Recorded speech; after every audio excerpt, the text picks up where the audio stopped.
WoW players clearly want new ways to play the game. Not just new content or new talents, but genuinely new ways to build and experience characters within the Warcraft universe. Recently, Blizzard hit one of WoW's largest private servers, Project Ascension, with legal action surrounding IP infringement. Project Ascension has been known for letting players mess around with unique classes and specs and builds and different character fantasies within their modified World of Warcraft servers for years now. Now, I don't want to make a video talking about the legal side of that. It's not my area, and honestly, I don't really have much interest in it.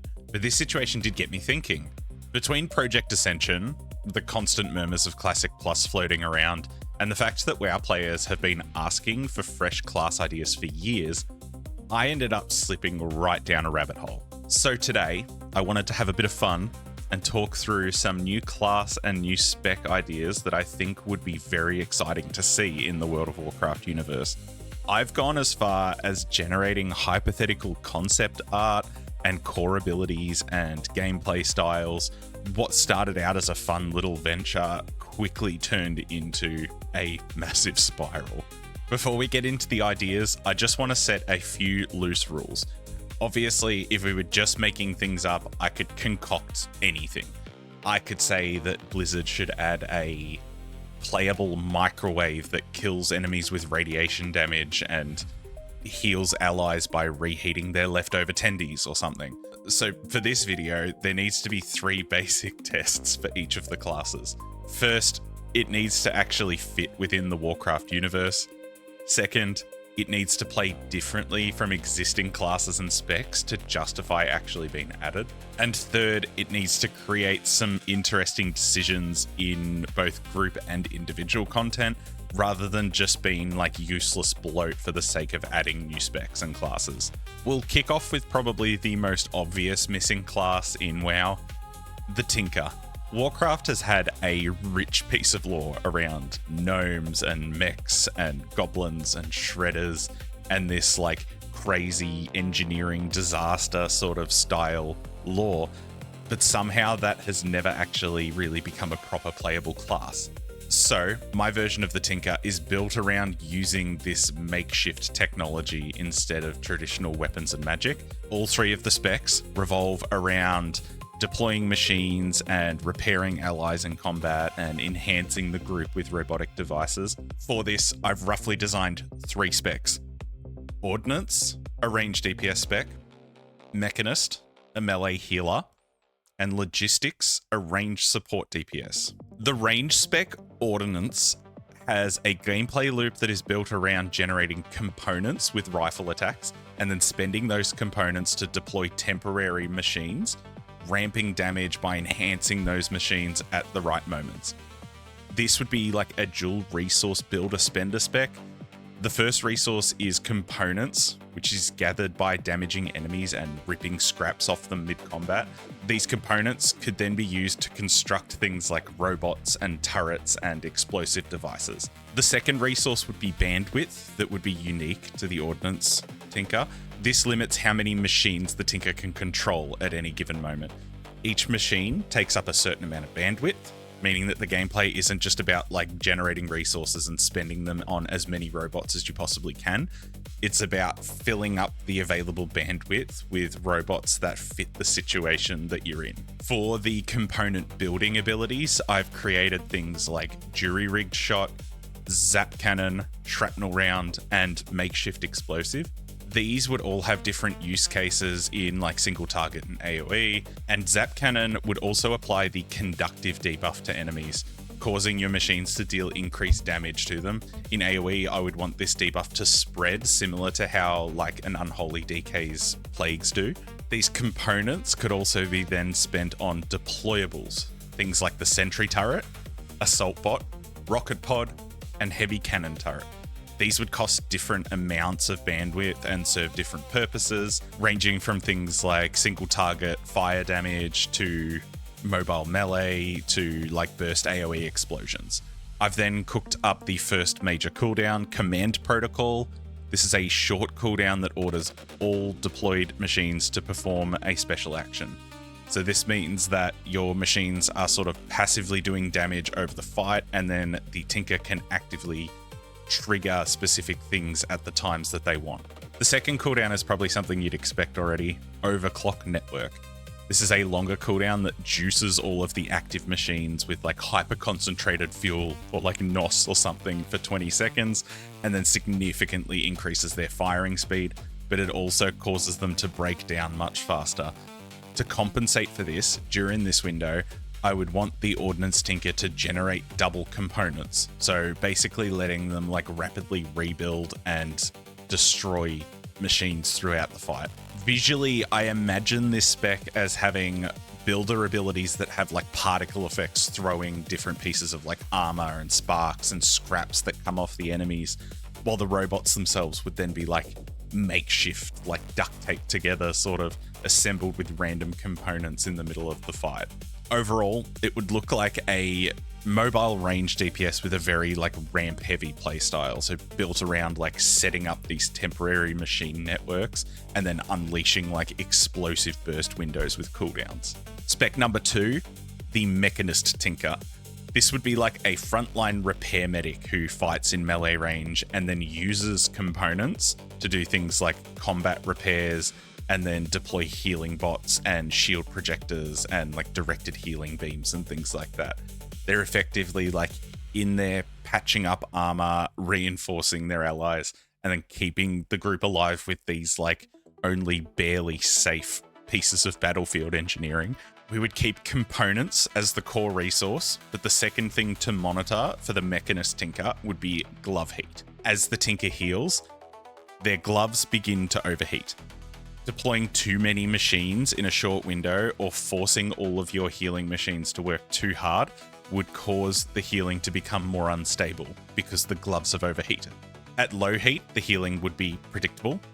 At high heat, I would imagine that the healing would become stronger if it triggers, but then harder to control.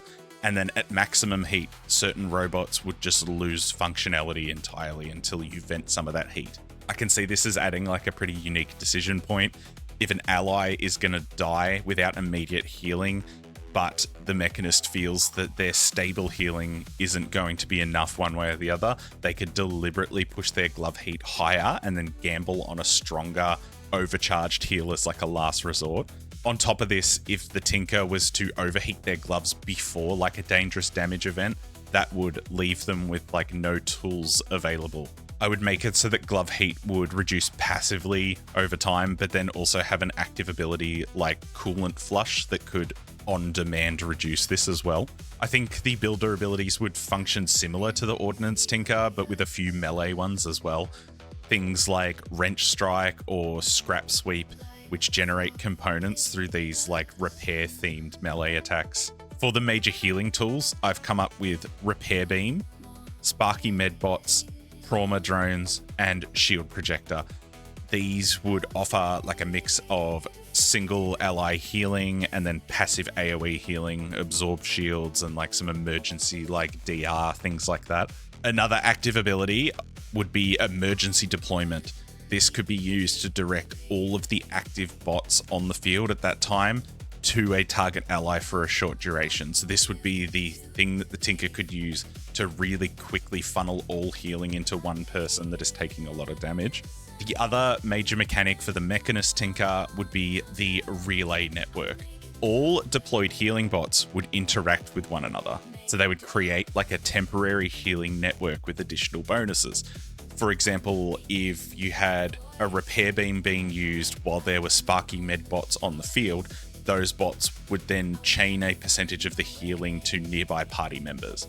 For our major cooldown, System Override would increase all healing output for a short duration, but would also cause glove heat to build much faster.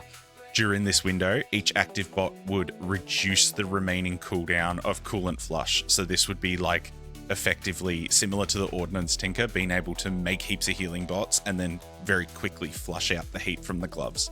I've also made like a single press cooldown called Pit Call Protocol, This would command like a massive swarm of bots to flood the battlefield and provide like massive burst AoE healing. I sort of see this as similar to like a Resto Druid's Tranquility, but with like a lot of these little gnat bots like flying around the battlefield. So the overall playstyle would revolve around building these like temporary healing networks and then juicing them up with short burst cooldowns, while also managing glove heat to control when those tools are actually available throughout combat. Lastly, the Logistics Tinker. This is the first support spec that I've cooked up. This would be a ranged support DPS that's built around dismantling enemy armor, harvesting the components, and then using the components to attach to combat drones that can assist allies.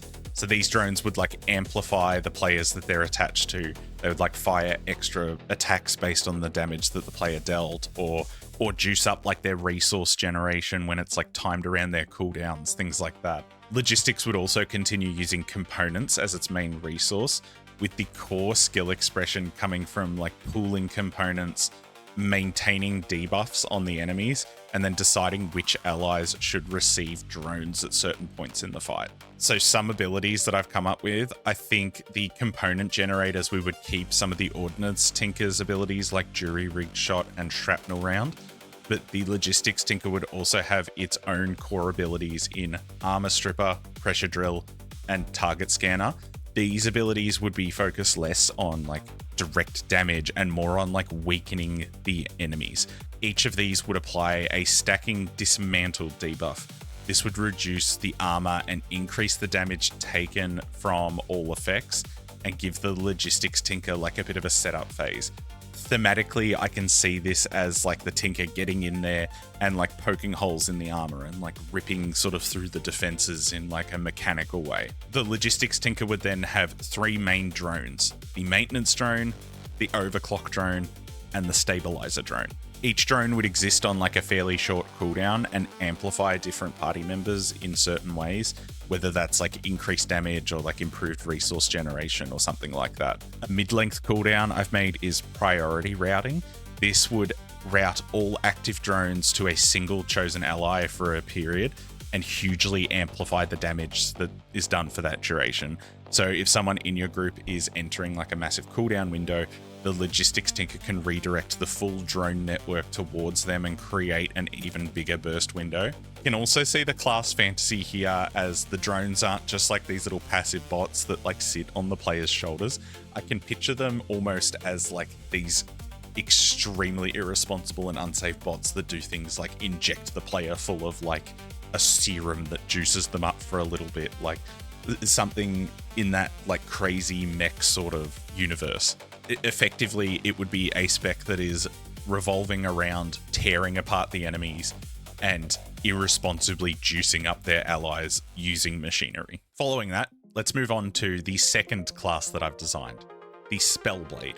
This one fits pretty neatly within the Warcraft universe already, like a magic-imbued fighter that uses arcane magic to empower their attacks. I really like this design overall. Some of the mobility that I've come up with is definitely inspired by Demon Hunter, like the idea of a fast-paced, like positionally based spec. But the main thing I've tried to do here is make the gameplay elements of the Spellblade really unique, and I'm actually really happy with how it turned out. The 3 specs I've cooked up are Flux, which is a true melee range DPS hybrid, Aegis, which is your arcane sword and shield tank, and then Runic, a range DPS which is built around using conjured weapons and doing damage more based on positioning than anything else. So the first Spellblade spec is Flux. This is your melee range hybrid DPS that is built around cycling between different distances in range and melee combat. This is pretty much what I was hoping that DevDH was going to be, so I've just taken the liberty of making this instead. Flux would have a main primary resource of Arcana. This fuels both its ranged apparition abilities and its melee finishing strikes. The second mechanic that would be tied to the Flux Spellblade is Arcane Momentum. Whenever the Spellblade uses ranged attacks or ranged abilities, it would generate stacks of Arcane Momentum. Once enough momentum has been built, the Flux Spellblade can then dash into melee range to consume those stacks before quickly dashing out with the use of other abilities to continue building momentum back up. The other cool component for this is that abilities that require charging from ranged into melee would deal increased damage based on the distance that the Spellblade travels before impact. Basically, the longer the charge into melee, up to like a reasonable cap, I suppose, the harder the strike will hit. So this means that the core gameplay is about maintaining ranged uptime as much as you can, and then managing the distance from which the Spellblade is actually charging in at the enemy.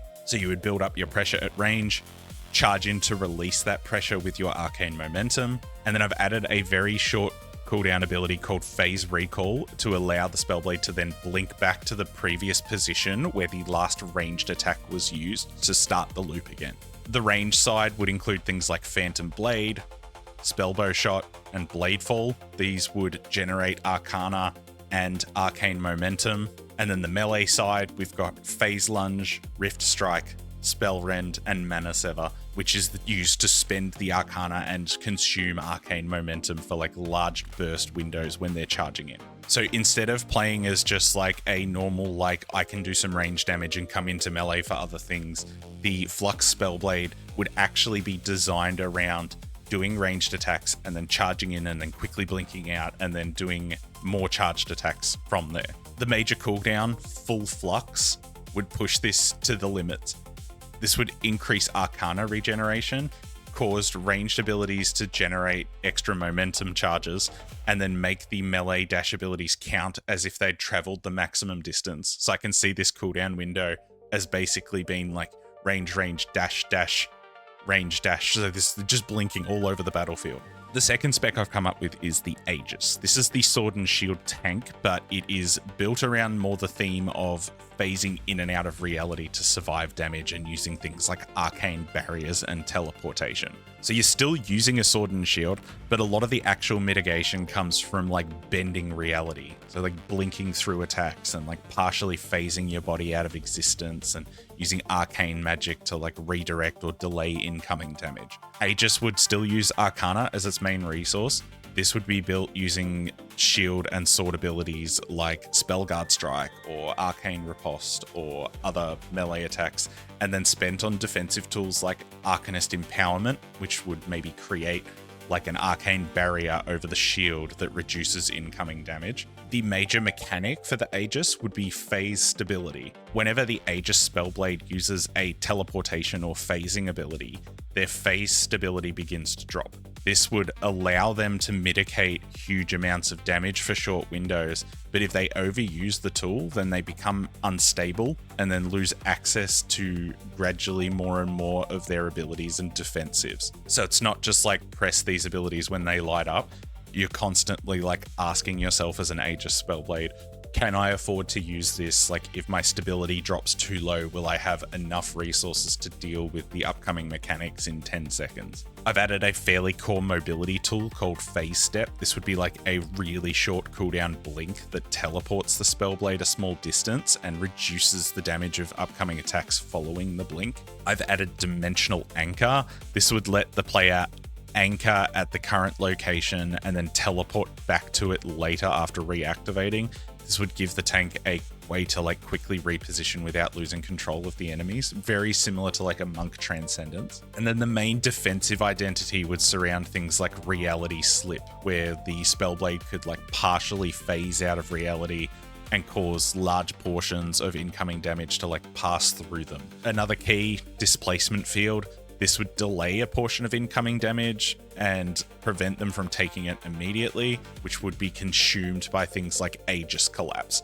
So basically, they would eat the damage, it would build up as this fracture, and then they could use this massive ability that would like explode on the enemies in front of them. So this would almost be like a weird hybrid between like a paladin and a brewmaster monk is the way that I picture it in my head. For major cooldowns, I've come up with Ethereal Bastion. This is where the Spellblade would phase completely out of reality and become like untouchable for a few seconds, but their stability would drastically drop afterwards. So I see this as like a super highly mobile tank that is built around like positioning and like controlling the phasing. You're not the tankiest just because of like all of the magic. You're super tanky because the mobs literally can't hit you because you're only partially in that realm for a period of time. The final Spellblade spec is Runic, and this is probably one of my favorites out of all of the ones that I've put together. This spec would keep Arcana as its main resource, but unlike Flux, Runic wouldn't be focused on diving in and out of melee range. Instead, the entire spec would revolve around controlling summoned weapons from range. The important thing here is I don't just picture Runic as being a spec that summons like a bow and a spear and a glaive and those things do passive damage. I want the spec to actually actively control what those weapons are doing. So to do this, I've made the unique mechanic called tether weaving. Whenever a Runic Spellblade summons an arcane weapon, the weapons tether to them, which makes a effectively energy line, I guess, between the weapon and the Runic Spellblade. And then the core gameplay loop would come from manipulating those tethers. So for example, I've added the core ability Tether Pull. This would recall like all active weapons back towards the Spellblade. I've added Rune Spear, which pins a spectral spear behind the target and then creates like a damaging tether line between either you or all of the weapons towards that spear. And then Weapon Orbit. I see this as like the repositioning tool where it would call all of the active weapons to the Spellblade to then circle around them for a brief period. So it's almost like grab all of the weapons, they can run while it's like spinning around, and then after the duration, all of the weapons will reposition at the spot that the cast has ended. So the skill expression wouldn't just be like pressing the abilities, it would be like pressing the different weapon abilities and then working out exactly where you're standing so that you can maximize the damage from the tethers and have them cut through as many enemies as possible. So the basic abilities would be like Runeblade and Spectral Bow and Glaive Sigil. These would just generate Arcana and do like passive weapon things, basically. You'd have an ability like Arcane Arsenal that would summon multiple weapons at once. However, I'd want this to not be a like super cooldown reliant spec. So the main gameplay loop should be about like summoning the weapons and then using dash abilities like Phase Lunge to reposition with the tethers, and then using Tether Pull to like yoink the weapons through the mobs. The major cooldown that I've come up with is Titan Blade. This would summon a giant arcane sword onto the battlefield, which would then sweep in like a massive cone in front of it 3 times. The thing here is that the sweep would be aimed at the direction of the Spellblade that cast it. So the Spellblade would effectively put this massive Titan sword on the ground and then use the dash movement abilities to get into position so that the Titan Blade could then sweep and do maximum damage. So overall, it would be a range spec, but an extremely mobile range spec. The Runic Spellblade would be fully revolving around battlefield positioning rather than just what abilities are being cast. Now, it wouldn't be a real spec design video if I didn't concoct this next one. The Bard is probably the most frequently requested alternate class in WoW, especially since it already exists in other MMOs like Lord of the Rings Online. My rendition is like a smidge different though. Instead of just being like, happy dude plays song, makes other people strong, I want the class to be a bit more thematic in how it's pinned. Bards don't just play songs, they use music to tap into like the energies surrounding them. Things like sound and rhythm and resonance and harmonics are like forces that can manipulate like matter and time and the space around them. With that in mind, I've come up with 3 distinct Bard specs. Dissonance, a range DPS spec that deals damage through like unstable harmonics and reality distortion. Anthemic would be a support spec that uses songs of power and like rallying chants to bolster allies. And then Harmonic, a healer that uses restorative tunes and harmonic magic to retune allies and revitalize the group. The first Bard spec, Dissonance, is the range DPS spec. It's built around like discordant magic and really unstable tunes, slowly building up to like these massive destructive musical payoffs. This is where I want the Bard to feel a bit different to a normal caster. Effectively, the Dissonance Bard would surround slowly generating more and more dissonance amongst the enemies and building it up into this like massive crescendo that forces them out of alignment. So the core resource is called Resonance. This would function like a build a spender resource, but much, much slower. Effectively, I would say you're not just like building in a few globals and then spending. Dissonance would be built around a very slow build-up of this resource. As the bard uses its damaging musical abilities, the resonance would slowly build, and then we could have an effect where if too much time passes between using an ability, the resonance would then begin to decay. So the theme here would be that they are building up a string of musical notes into a gradually more discordant tune. On that note, the second main mechanic would be discord. As the bard builds up resonance, enemies are then affected with discord. This represents them being forced like further out of harmonic alignment or something. This would cause things like damaging abilities to like echo or split or gain additional effects. The basic abilities that I've made are discordant note, fractured chord, reverberate, and dissonant verse. So this would slowly build up resonance while layering on different, more destructive effects onto the target. Once the bard reaches maximum resonance, it would enter crescendo. During crescendo, all damaging songs would become like significantly stronger, and then the discord stacks start behaving more aggressively. This is like the musical payoff that I was talking about. After crescendo ends, a button or ability would then become available called Finale of Ruin. This would be like a massive burst of like destructive sound that like consumes like all of the resonance and crescendo and deals this like massive amount of damage based on how well the performance went, I suppose, is the theory. The loop is then fairly easy to understand. You build up resonance, maintain tempo with your abilities, and then stack up discord stacks on the enemy, enter crescendo, and then just have this like massive destructive payoff at the end. I've added a big cooldown called Cacophonous Symphony. This would be like a long cooldown that instantly forces the bard into crescendo. So this lets you skip like the slow build up and creates like an immediate burst window. It's pretty much like the emergency damage button of like, I need to be doing lots of DPS right now. I could even see the things like the building of abilities being similar to how a Windwalker monk functions, where if you chain certain ones together, then you get like bonus effects or extra resonance. Haven't added this into the abilities, but I think it would be a really cool theme. Overall, though, the spec is basically like a very slow, methodical build up into these like massive performances of discordant music. So I don't know, effectively trying to make reality collapse around the enemies that the bard is attacking. My second bard spec is Anthemic. This is the support DPS variant. This is probably the most like obvious bard fantasy, you know, like songs of power and like rallying chants and all that sort of stuff.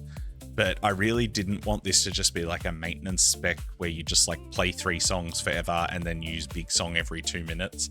I've tried to construct this around like short, deliberate windows. The core would still be resonance. You can see I like using the same resource for each class. Similarly, this would be generated through like musical attacks and like chants, and then spent on anthems. The unique mechanic though would be called call and response. Whenever the bard would play an anthem, it would create a short support window. During that window, allies who interact with the anthem by dealing damage or healing would generate echoes back to the bard.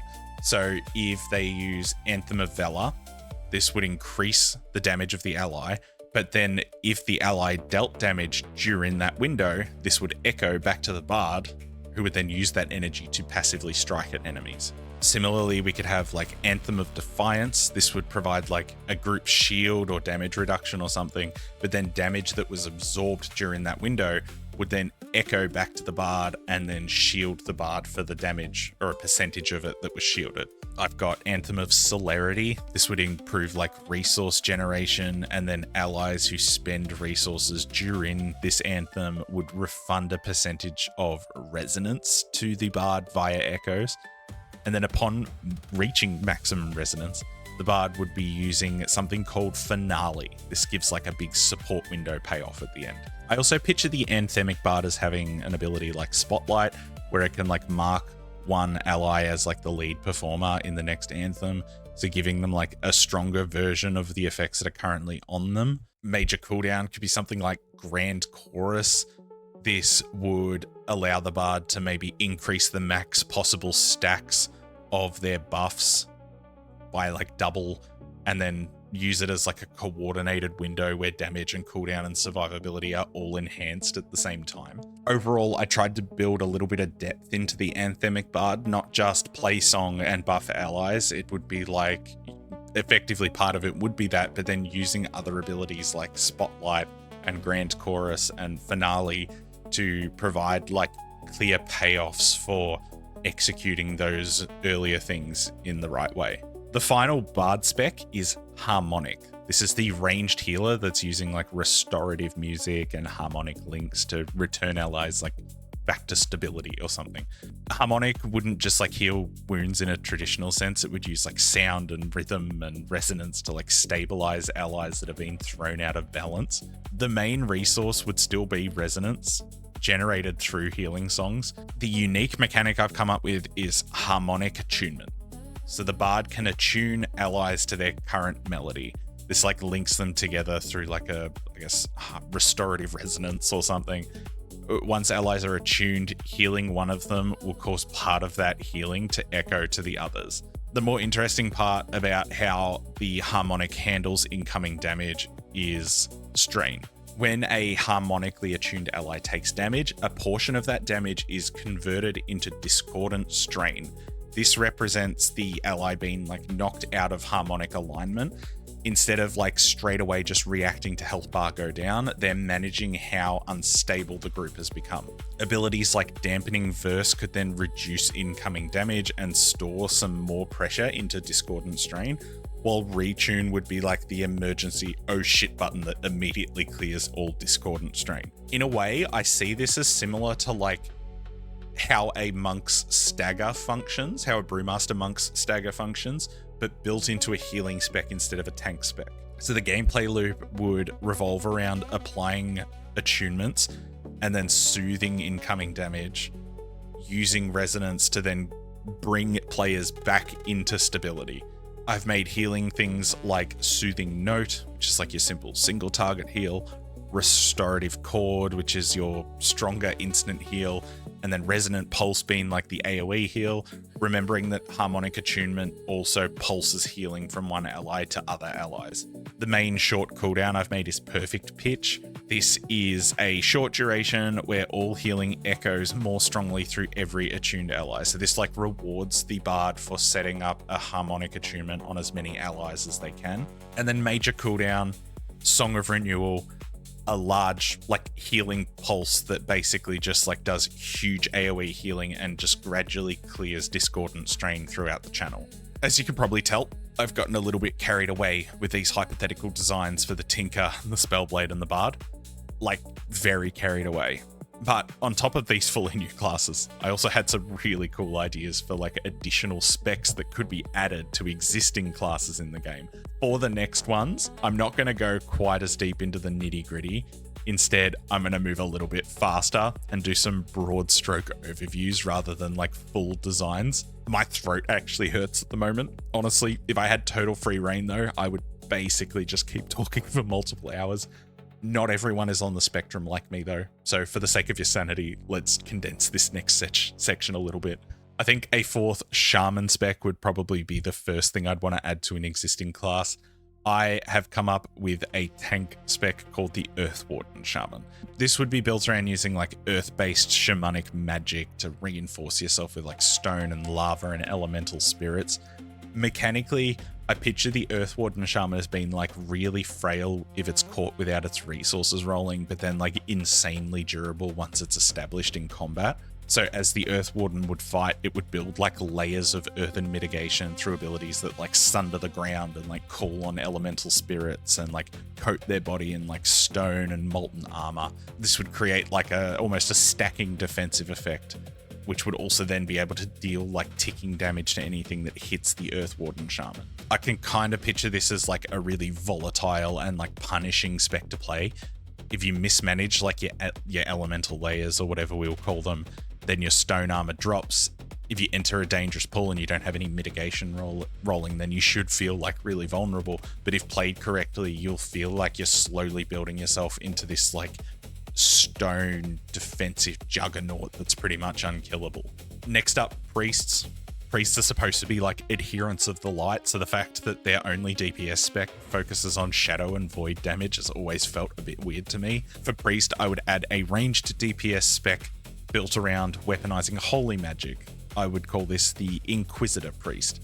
Basically, the offensive mirror of a Shadow Priest. Instead of embracing the void, the Inquisitor would draw on the light to build resources through things like prayers or judgments or holy fire or radiant spells, and then unleash these massive beams of holy energy to smite its enemies. The core fantasy is pretty self-explanatory, honestly. You take the healing magic for Holy Priest and then aim it directly at the enemies. Mechanically, I would picture this as like a range caster built around building divine power through like smaller holy spells, and then spending that power in these like massive burst windows of radiant damage. Holy fires or pillars of light or judgment style beams, just like burning ground effects, these massive, like almost a god smiting the enemies. I think this would be very thematic too. It would give the priest a proper light-based DPS identity instead of the current like shadow void version that we've got at the moment. The next one is probably my favorite over the entire list, including the ones I did earlier.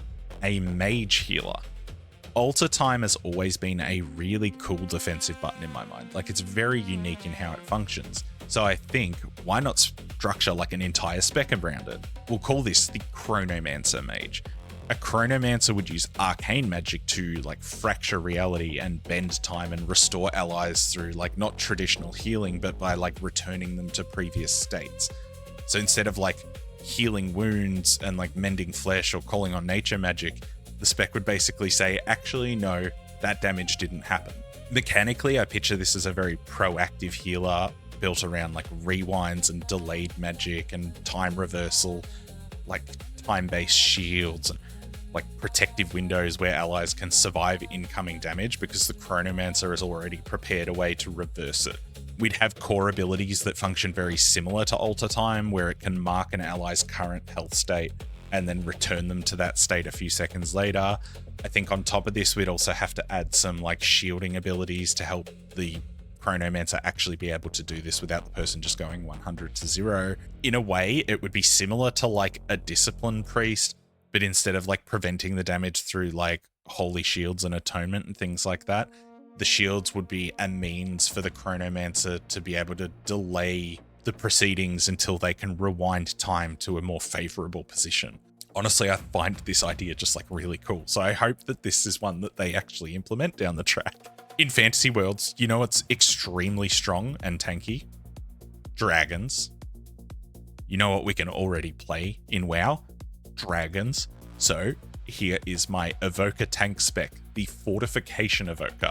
Unlike other Evoker specs, Fortification would move away from like the graceful like hover wings fantasy and instead turn the Evoker into this massive ground juggernaut. Not like a nimble caster dragon, just like a giant muscular built like a raid boss dragon.